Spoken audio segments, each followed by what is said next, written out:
to say that, no, we're not chasing, every bright No. opportunity out there, no pun intended. Yeah, you're not allowed to say not chasing bright opportunities. You can't say that on our podcast. That was Bright light. How about that? Oh, no, that's even worse. No.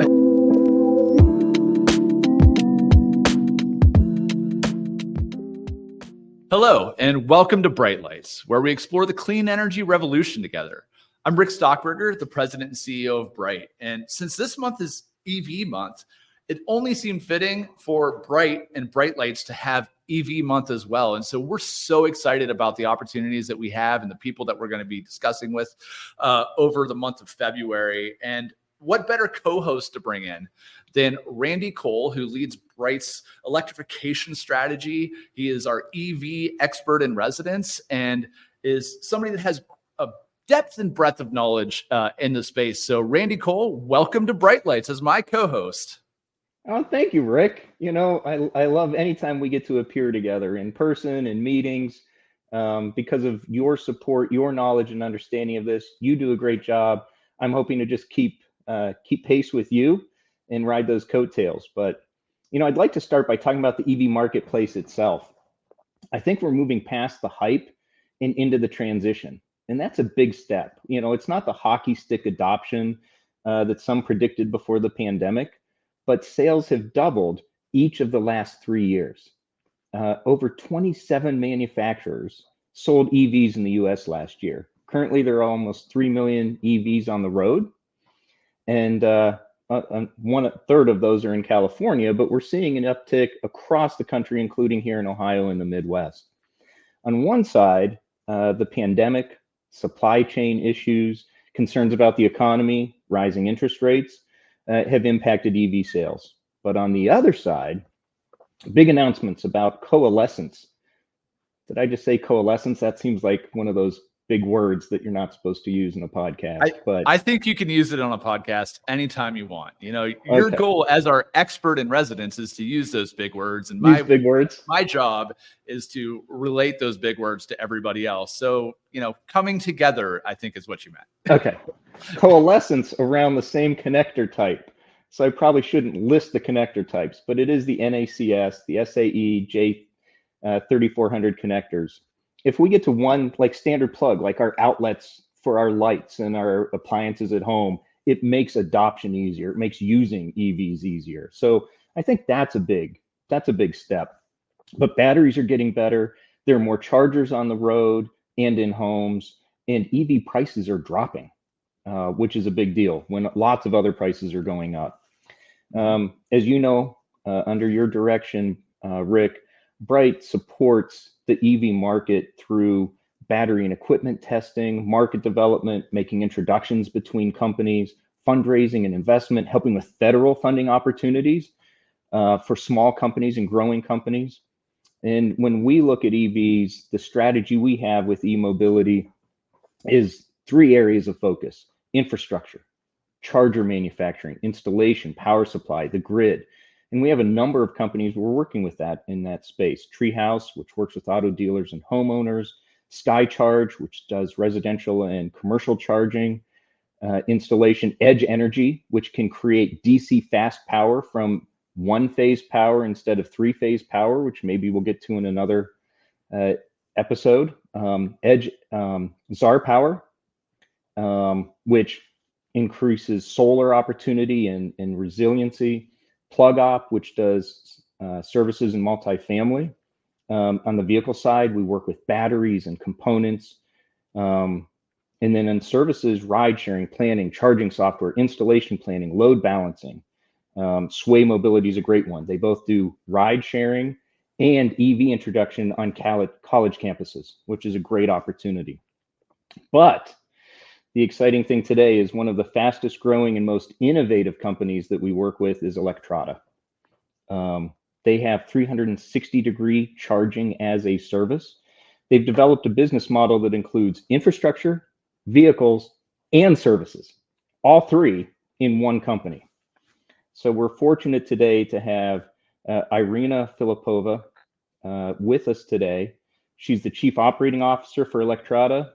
And well, quite frankly, she's one of the most in tune, perceptive, well-informed executives that I know in the industry. And she's going to be able to share a lot today. We're going to have a great conversation with Irina.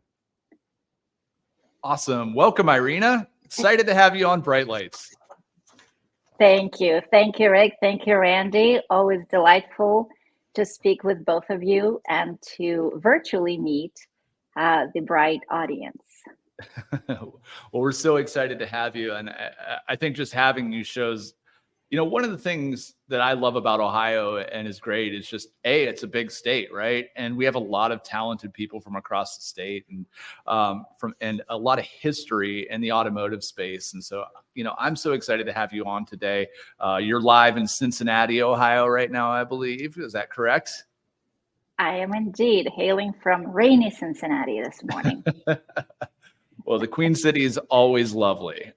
So I always love to start these conversations with some rails. And, first and foremost, I like this because it's the easiest question to ask just about anybody when you're talking about a topic that they're passionate about. But what makes you so excited about the electric vehicle revolution that we're going through today? Yeah, I love this question, Rick, because we truly sit at the intersection of multiple industries in transition.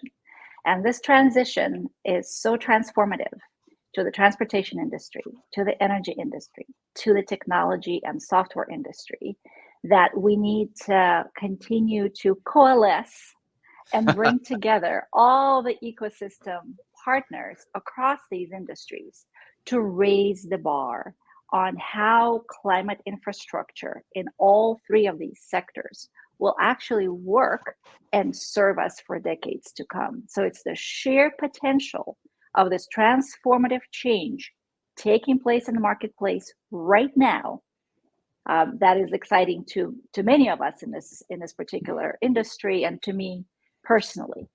It is the industry and it's the idea whose time has certainly come. And as we've seen, and what Randy has just described in terms of market trends, many key actors in this industry have already voted in favor of transportation electrification, and that trend is here to stay. Yeah, well, first off, I think we have a title for today's podcast, which is Coalesce around the EV industry. So, it's awesome to talk about what we're excited about, right? But secondarily, with disruption, there can come fear, or there can come things that scare you, right? And so, the second part of this rail is, we're so excited about the opportunity for this industry to coalesce and all the great things that we can do in the space. What scares you about what's happening right now in the EV industry and how it's growing? Well, Rick, I've been in the sustainability space for the past 17 years. And what's been true for this industry across the board is that it can come in fits and starts. We've had lots of great ideas die in a vine or get frozen in time. And then we've had some other fantastic opportunities that actually got wind in their sails and developed further and taken over parts of the industry. So what I think is most concerning to me, and again to a lot of my colleagues in this industry, is the oftentimes political nature of decisions that are being made with respect to electric mobility and the transformation that we've just talked about across the energy spectrum and the transportation spectrum. These types of changes should not be really a function of political winds blowing in a certain direction. They should be a function of economic and scientific principles that drive transformation and drive innovation. So again, we are here. We are continuing to drive the change, and we're going along with the market and the market trend over a long period of time. But what's always a concern for us is that the fits and starts may derail or frustrate progress for many of us. All right, it's time to ask Irina, who is Electrada? Not what is Electrada, who is Electrada? Because everyone loves to hear more about people and stories. How did Electrada come to be? And dad joke, who's leading the charge? I love the pun, Randy. Thank you for that. Well, we're all charged up, and we have been charged up from day one. And that is because we have entered the market for the idea whose time has come. We founded Electrada in 2019, and at that point in time, all the major automotive OEMs have already voted in favor of transportation electrification.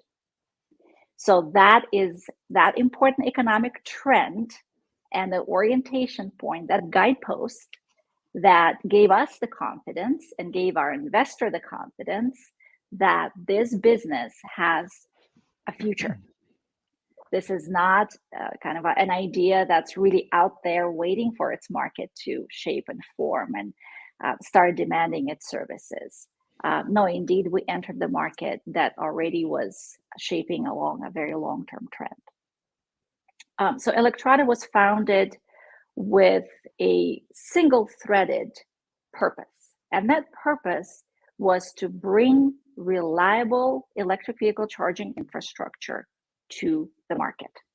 What we have identified early on as an inevitable problem for a new technology that was being deployed was this issue of reliability. So Electrada was founded with this DNA that reliability is the key to the success of the transition and the transformation of the transportation industry. And while the market is still learning the lessons of early attempts to bring charging infrastructure on stream, where reliability was not necessarily taken as seriously as we've been taking it from day one, we're seeing the results of those early attempts. So reliability was our number one focus. Secondly, we came in knowing that unless we owned and operated the infrastructure that we brought to market, we couldn't truly stand by the commitments that we're making to our customers. So this idea of being an owner and operator of everything that we were deploying out there in the marketplace, that idea continued to stay strong and grow over time. And as our evolution has shown, this is really the only concept, the only model that is proving true, that is enabling us to provide this 99% uptime and stand by that commitment to our customers. So Electrada was founded on these two principles. And of course, we're a very customer-focused company. Again, we're a service company. We provide the service of electric fuel.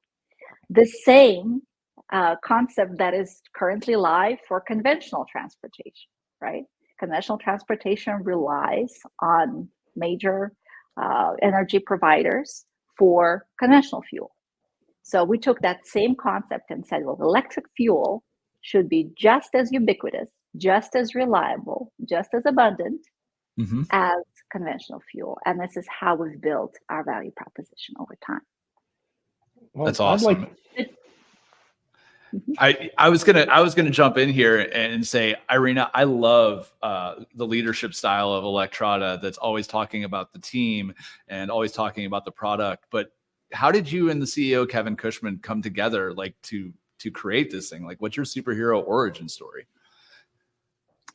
A great question, Rick. Kevin and I actually did not know each other, did not work together prior to joining Electrada.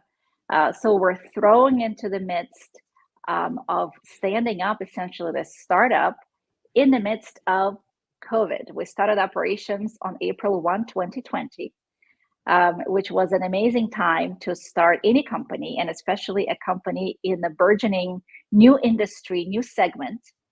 However, we did not really take we did not make any excuses around the fact that there was a global pandemic going on.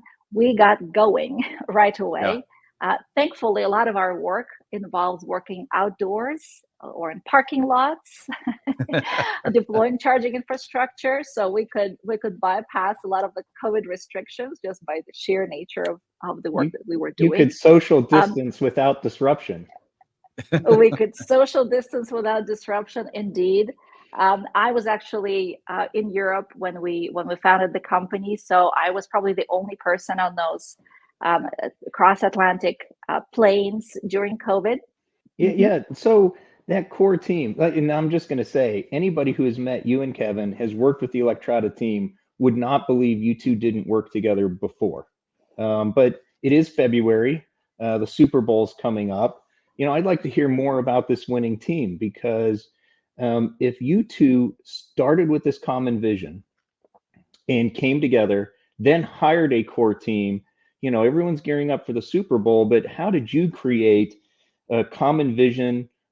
Same way sports teams do, right? These successful teams, but create a culture and keep that team together, because a lot of startups, that's a very difficult part of the transition, the development, is keeping a core team together.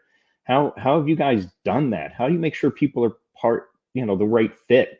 And how long does it take to create that culture that you can then grow into a much larger organization from that core team? Great question, Randy. Great question. We always call ourselves a young company, but we are all sort of industry seniors, if you will. We have some gray hair in this. That's company. okay. That I hope so. In the sense that we have been in different working environments, we've experienced different types of cultures before coming together and operating Electrada.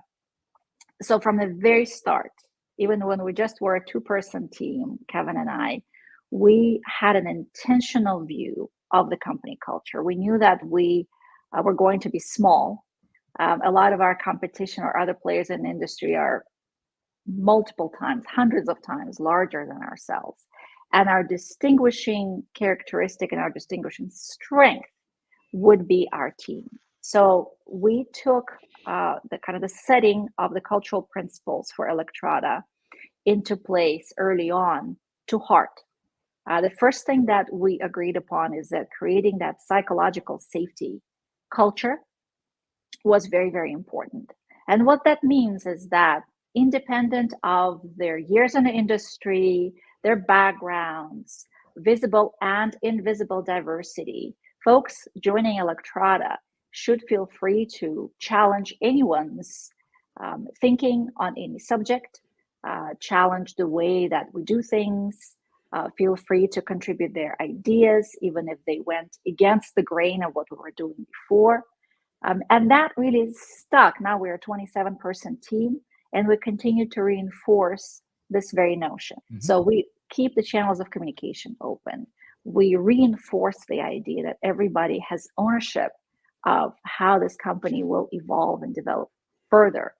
And we also reinforce the fact that unless we're all aligned around what we're doing, how we're doing it, and why we're doing it, we won't get to where we need to get to. So our values that we set in place very early on are listen, learn, trust, and transform. And those 4 values is something that we use internally when we put a lens to ourselves as a team, as a leadership team, and as an extended team. These are the same values that we apply to our partners in the industry, to our customers, to our vendors, to everyone we come in contact with, because we believe that if we thread everything through with integrity and consistency, we will stand apart and we will be able to deliver the value that we promise to deliver to our customers. Yeah, well, I love that. And I think kind of building that culture of an organization allows you to do some really unique things. So like from the beginning, was Electrada always focused on the industry and market segment that you're focused on, or did this culture help you, allow for pivots and allow for a better understanding of your market going forward? Like, how did that culture build into that? And then tell us about that journey on, where you focused on the market and if you've made pivots. That's an excellent question, Rick, because we indeed did pivot. However, we did stay absolutely true to those 2 principles, the DNA that I mentioned earlier: reliability of EV charging infrastructure being one, and ownership and operation of our assets in the field. So while we started operations in a public, multi-unit residential, mixed-use commercial segment, workplace segment, quite quickly we realized that the true transformation of this industry will happen in the fleet segment. This is where opportunity was greatest, And the opportunity for CO2 reduction, the opportunity for transformation, and the opportunity for us to transform at scale. So in 2021, middle of 2021, we've made this pivot to electrification of fleets. We continue to maintain a portfolio of our non-fleet deployments. We have about 300 ports, but our core focus right now is on fleet electrification across the board. So yes, that pivot was enabled by the fact that we recognized an obvious market trend, also by the fact that we have continued to refine our own value proposition and listen to what the market was requiring of us, even if that meant that we were a little bit ahead of where the market truly was in terms of stated demand. And we had to be patient with education and training and onboarding our counterparts in the market, and bringing them closer to the idea of this 360 charging as a service that we were looking to provide. Well, first, Irina, you guys made the right pivot, right? Everyone's beginning to understand there are a lot of people waiting for incentives and tax subsidies and government programs on charging and everything else, but the return on investment, the ROI for business and for a lot of EV operations is when you have a high use vehicle, right? You get up to 40, 50,000 miles a year, the cost curve, the change in the value of an EV really hits home. So you guys are going to where the market should be, which are high use vehicles, and you're helping people do it. You've mentioned a couple times your partners in the marketplace. We talked about your internal culture, but how do you get an understanding of that whole EV ecosystem, which is, I think, one of the things you guys have really figured out. 360 degrees is real. We talked about infrastructure and vehicles and services. You guys have really gained an understanding of that, but then you've evaluated and brought the right partners in who share your vision. How do you go through that when it's outside of your building and it's their, partners, companies who have their own vision of what's going on? How do you bring them in to help you guys achieve what you're trying to achieve? Yeah, great question, Randy. Well, I guess the first thing I would say is that we try to enter this partner development from, again, the standpoint of the customer. And from the customer's perspective, the vehicle and the charging infrastructure are two sides of the same coin. If the vehicle doesn't work properly, no matter how great your charging infrastructure is, the overall value proposition to the customer falls on its face. Similarly, if the charging infrastructure is non-performing, it makes the vehicle look bad. So our number one partner, I would say, in this marketplace is the vehicle and the vehicle provider. So early on, we struck up a partnership with a fleet management company called Holman Enterprises, and some of our early customers came from within the Holman family. Later last year, we've announced partnership with Daimler Trucks North America, again, looking at the trucking industry as a very, very important segment for electrification. The second component for us, again, as the infrastructure provider, is the technology underlying EV charging.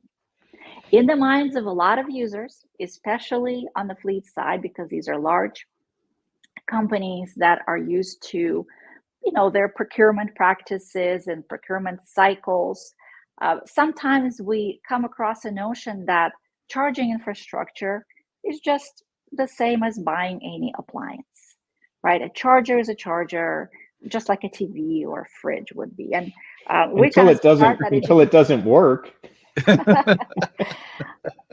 And again, this is why the word infrastructure is so important in the process of customer onboarding and customer education early on in that origination process, because it is not an appliance.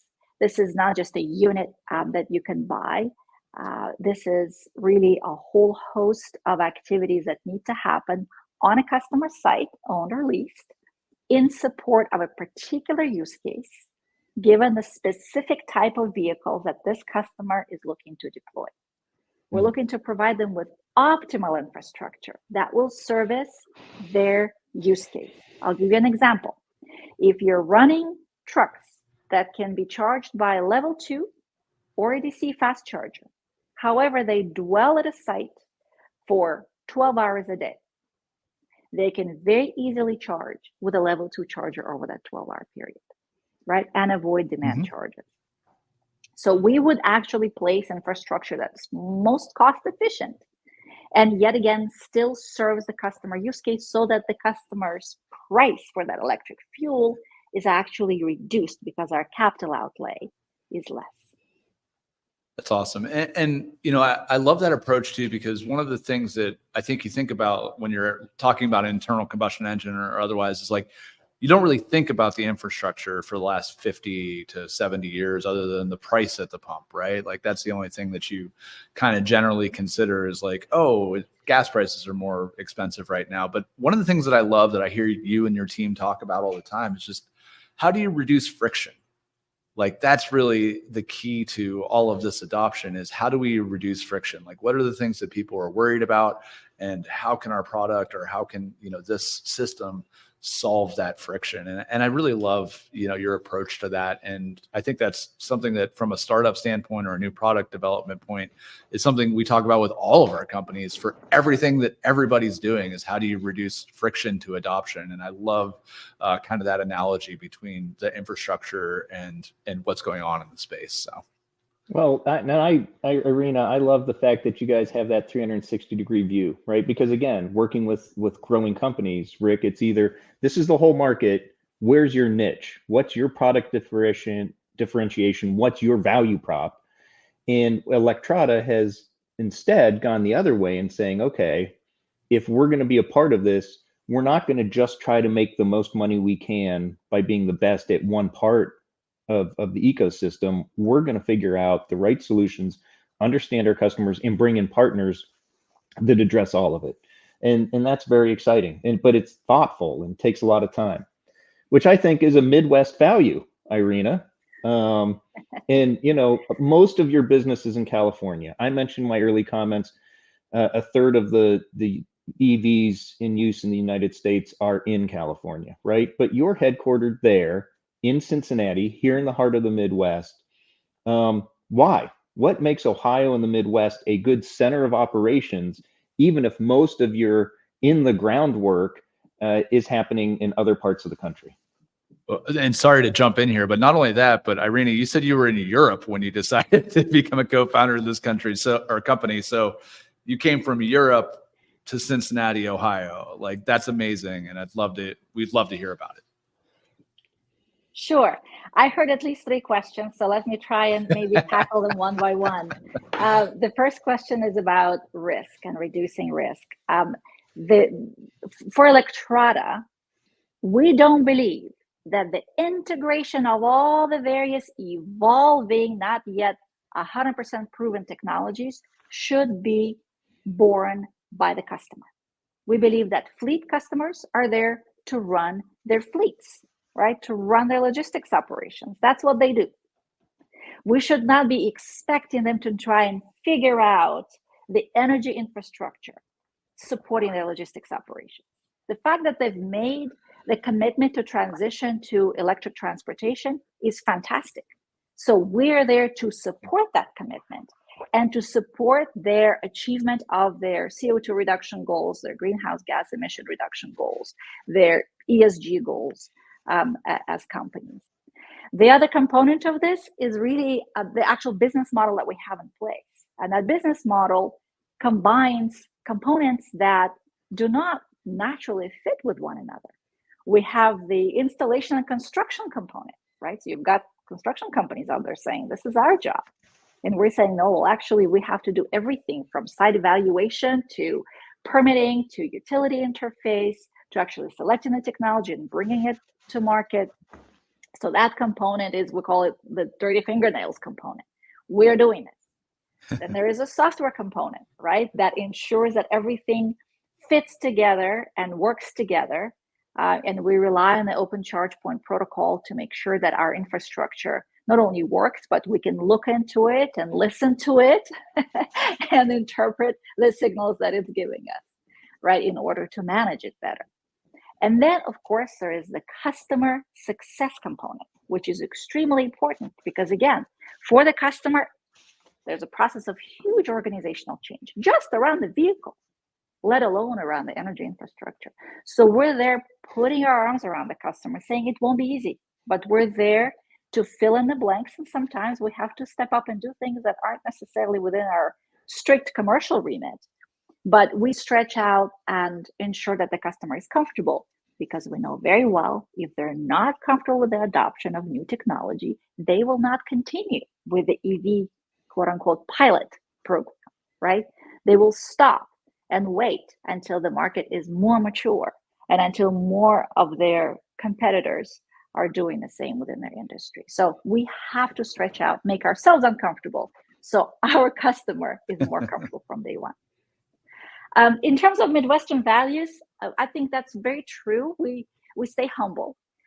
For example, when we received our initial backing from BlackRock in middle of 2021, when we started the pivot to fleet, we did not announce that to the market. It was announced in the press because reporters do their research and scrape the SE filings, but we did not announce the fact that we got funding, because we believe that is not sufficient. We have to announce success stories. We have to announce what service we've actually successfully provided to our customers. And this is how we roll effectively, right? We talk about things that we've achieved together with our ecosystem partners, rather than talking about things that don't actually amount to very much other than the fundraising effort, not to minimize that. But I absolutely love that idea, Irina, that you talk about success stories, you talk about what's happening, and you let other people talk about you.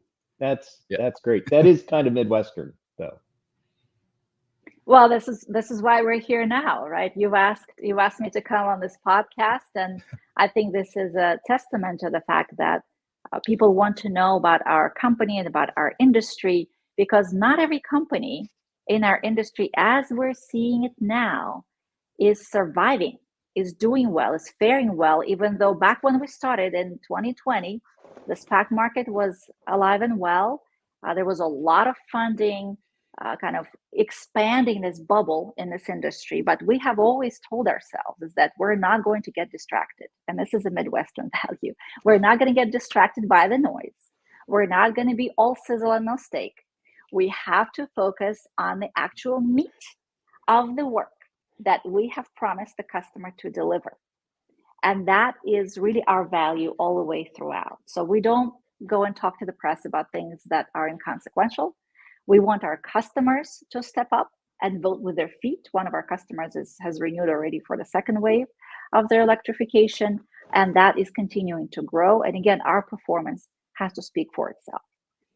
Yeah, well, I have kind of a selfish question that I always feel like is important to ask, or at least people tell me is important to ask. Like, Electrada has been part of the BRITE ecosystem like almost since day one. From that perspective, I remember Kevin reaching out and having lunch with Randy, right when the pandemic was starting and all of that. Not necessarily outside. Specifically. We had lunch outside, Rick. Lunch outside. And not necessarily like specific to BRITE, but like, how important is it for emerging technology companies that are focusing on these breakthrough energy technologies, like to coalesce into an ecosystem? And where is that value, and how does being part of a startup ecosystem like BRITE offers help you as an organization get to your next milestones and achieve your goals? Great question, Rick. We have always been a part of an ecosystem, even at the very early stage of our evolution. There's an organization called Centrifuge here in Cincinnati, and we were very much helped by folks who were involved with it. Even our group of early investors, our angel investors in the Series A, were all local investors, effectively, folks who really understood our value proposition to the market. And that meant that our first projects, the homegrown projects, came from within that ecosystem. For any young entity, having an organization like BRITE, especially focused on energy in our geography, if you will, right, in our part of the country, is extremely important. Because again, we have to strengthen our voice amidst other voices that may be advocating for different technologies, advocating for different approaches. Sometimes it's also the voice of hubris, right? The voice that doesn't want to change and wants to stay with the status quo. And we understand that, right? It's an ongoing dialogue. So for us, again, as a younger company, even though our scope and reach is national, it's very important to have very strong roots right here in Ohio. And we continue to reach out to industrial companies, commercial companies who are based right here in the Midwest to say, we can be working with fleets based in California. We understand why any national fleet player would want to start with California because incentives are much more robust, both for vehicles and charging infrastructure out there. But we also don't have to wait until all the other states follow suit, right? Yeah. We can start where we are. Energy and electricity is quite affordable right now in Ohio. And yes, we realize that the sources of power generation are still mostly conventional, but it still means that we can start the transformation and the transition to electric right here at home. Yeah. Right. And that means building and continuing to reinforce through different technologies around energy the case that we're trying to make here, and connecting the dots again between energy, technology, and transportation. And those dots are not natural because those three industries did not necessarily sit together and live together and rub shoulders together for the past 100 years, right? So we have to continue to reinforce that coalescence between those three behemoths right here at home. I had no idea what I was going to do when I brought that word in. It just came to mind. But the only other thought I have, Irina, is when you talk about ecosystems, we talk about the BRITE community specifically as an EIR, as a staff. One thing we are asked to do as much as anything else is make introductions. And I do not believe I ever said no to you guys for an introduction because of that humility you have, because of the groundwork you do, how you do what you do. I always knew if I introduced Electrada to a new partner or to someone you were trying to understand a market better, we would be well served because they'd go, oh, BRITE really does represent good companies. Thank you, Randy. We certainly appreciate the support you guys have been willing to provide to us, always lending a sympathetic listening ear to us and to our challenges, and being ready to make those introductions, create those links. I will say that for any young enterprise, staying focused is a challenge, especially in the environment where there's so much noise and so many government incentives flying around, which necessarily create a distraction. In our industry, for example, the NEVI program and other public programs that exist there, yes, this is the tide that rises all boats. This is the tide that hopes this overall adoption to go quicker. However, we've always been very clear about what we are and what we are not, about where we play and where we do not. And that sometimes means saying no to certain opportunities. Absolutely. It's very hard to do. Oh, wow. It's very, very hard to do. As a young company, you're hungry for new projects, new business, for proving yourself. And that sometimes means that you're talking about a bit too much. So that integrity and staying true to your DNA, to what you said you would do in the marketplace, to the value that you would deliver, that's very important because it sends a signal to the market. It sends a signal to your partners like BRITE, and it also reinforces those values within your own organization and staff to say that, no, we're not chasing every bright opportunity out there, no pun intended. Yeah, you're not allowed to say not chasing bright opportunities. You can't say that on our podcast. How about that? Oh no, that's even worse. No, but it's funny because what you're talking about is discernment, right? And understanding an opportunity or a pivot versus a distraction that keeps you. And I loved your sailing analogy you just used there, where you talked about tacking and navigating the waters. Again, you guys have done a great job with that. But for any young company, that is a big, important point of not getting distracted and instead understanding where there's an opportunity or you need to make a pivot that's keeping you on the course you should be on. I guess the last question that I have for you, and we'll keep it succinct, but like, this might be two questions. With that type of ecosystem, like, what would you do with it? Like, what would you focus on, and utilizing all of those voices that care about this space deeply and care about progress? You know, what would you do if you were the CEO of BRITE? That's a very hard question, Rick. You're asking me to put myself in your shoes, and your shoes are very big. You know, I don't get to. Usually our team is the one that's asking the CEO questions. I don't get to ask those questions that often. So, well, I think as is the case with a lot of your member companies, choosing your North Star, choosing your direction, and where you want your commitment to show up is the single most important thing you can do. If your mission is crystal clear, people will align naturally to your mission. If you're trying to be all things to all people, that's a little bit less attractive, right? It's just trickier to choose who to work with, whom to bring into your ecosystem, and who perhaps is not quite the right fit for what you do. So clearly articulating what you're here for and who you are is going to make it very easy for members of BRITE and new members of BRITE to join, and for other companies to contribute, including alums of BRITE. Yep. Right. So it's that navigation that you're going to continue with the sailing analogy, that you're going to provide to others in your orbit, that's going to differentiate you from others.